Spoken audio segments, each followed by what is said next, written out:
अस्सलामुअलैकुम वरहमतुल्लाहि वबरकातुहू। क्या आप जानते हैं कि वो 3 गुनाह कौन से हैं जिससे हमारे सारे अमाल ज़ाया हो जाते हैं।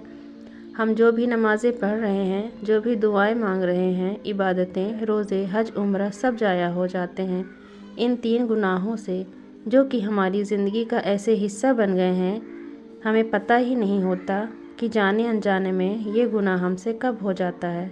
पहला गुनाह है ग़ीबत करना। किसी के पीठ पीछे कोई ऐसी बात करना कि अगर वो शख्स यहाँ मौजूद हो तो उसे पसंद ना आए। कुछ लोग तो ये समझते हैं कि जो बुराई उस शख्स में मौजूद है हम वो ही बयान कर रहे हैं, ग़ीबत नहीं कर रहे हैं। तो ग़ीबत तो उसे ही कहते हैं जो बुराई उस शख्स में मौजूद हो और हम उसे लोगों के सामने बयान करें, और कोई ऐसी बात बयान करें जो उसमें मौजूद ही ना हो। यहाँ तक कहा गया है कि अगर आप किसी का कोई ऐब देख भी लें तो उसे छुपा लें, उसे लोगों के सामने बयान ना करें। हदीस में आता है कि ये ऐसे हैं जैसे अपने मरे हुए भाई का गोश्त खाना, तो इससे हमें बचना है। दूसरा गुनाह है तकब्बुर, किसी को अपने से कमतर समझना। आजकल हम लोगों को इज़्ज़त उसके स्टेटस, पैसे, रुतबे सिर्फ इसी वजह से देते हैं।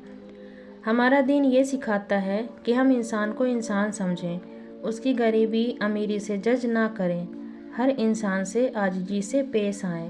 किसी को उसकी शक्ल सूरत, वो कैसा दिखता है, कैसा बोलता है, उसमें क्या कमी है, किसी को ऐसा एहसास ना दिलाएं, ऐसा ना कहें जो उसका दिल दुखाए, क्योंकि हम सबको किसने बनाया है?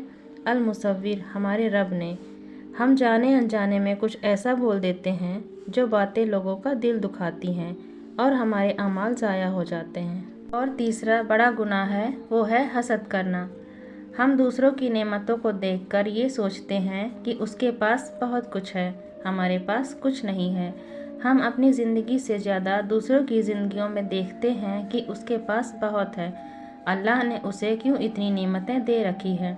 ऐसा करने से हमारी ही नेमतें जो अल्लाह ने हमें दे रखी है वो भी हमसे छिन जाती है।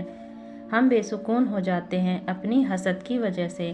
तो सबसे पहले अगर आप चाहते हैं कि आपकी नेमतों में इजाफ़ा हो तो आप अल्लाह का शुक्र अदा करें और लोगों के लिए खुश हों उनकी नेमतें देखकर, और अपने लिए भी दुआ करें, क्योंकि अल्लाह का वादा है कि जो शुक्र करेगा मैं उसकी हर नेमत में और ज़्यादा इजाफ़ा करूँगा, बढ़ाऊँगा।